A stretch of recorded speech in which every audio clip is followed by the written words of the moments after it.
Shalom Bu, perkenalkan saya Septina Silayan dengan NIM 20010111131. Mata kuliah Psikologi Pendidikan dengan Ibu dosen Ibu Damayanti Nababan MPDK.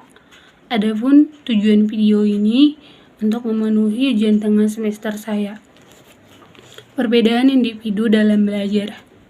Seperti yang kita ketahui pada dasarnya, tiap individu merupakan satu kesatuan yang berbeda antara satu dengan yang lainnya. Perbedaan itu dapat kita lihat dari dua sisi, yaitu horizontal dan vertikal. Perbedaan segi horizontal adalah perbedaan individu dalam aspek mental seperti tingkat kesadaran, bakat, minat, ingatan, emosi, dan sebagainya. Sedangkan yang vertikal adalah perbedaan individu dalam aspek jasmania, seperti bentuk tubuh kita, tinggi, besar badan, tenaga, dan sebagainya. Adapun perbedaan individual disebabkan oleh dua faktor, yaitu faktor keturunan atau bawaan lahiran dan faktor lingkungan. Kedua faktor ini memberikan pengaruh terhadap pertumbuhan dan perkembangan siswa atau peserta didik. Mungkin satu faktor yang lebih dominan, tapi keduanya sangat berpengaruh untuk peserta didik. Ada beberapa jenis perbedaan individual. Yang pertama itu kecerdasan.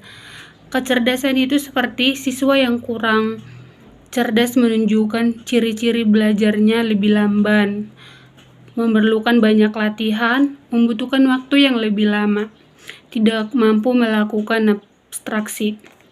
Yang kedua, bakat atau aptitude. Bakat atau aptitude mempengaruhi perkembangan individu seperti melakukan atau mengadakan tes.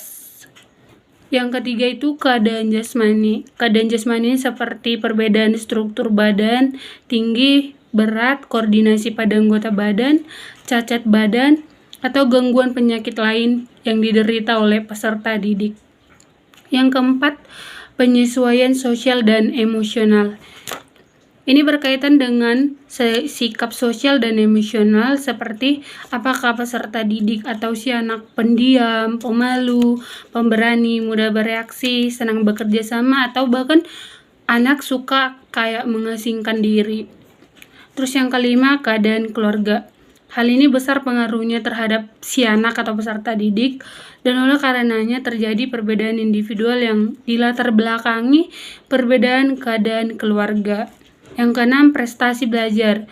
Ini menyangkut seperti belajar di kalangan para siswa disebabkan oleh faktor-faktor kematangannya, latar pribadi si anak, sikap dan bakat terhadap pelajaran, jenis-jenis mata pelajaran yang diberikan, dan sebagainya. Ada juga beberapa pengaruh faktor perbedaan individu, seperti faktor pengaruh keturunan atau herediter. Yang kedua, faktor pengaruh lingkungan atau milieu. Yang ketiga, pengaruh faktor campuran. Ketiga faktor ini sangat berpengaruh di dalam kehidupan si anak, di mana mereka bisa beradaptasi bahwa dia seperti kayak dalam keturunan itu mengikuti jejak bapak atau si ibu. Pengaruh lingkungannya juga sangat berpengaruh terhadap si anak, karena dia juga bakalan mengikuti apa yang sering-sering terjadi dilakukan di sekitar lingkungan. Itu yang bisa saya sampaikan terhadap beberapa tentang pembelajaran perbedaan individu dalam belajar. Terima kasih.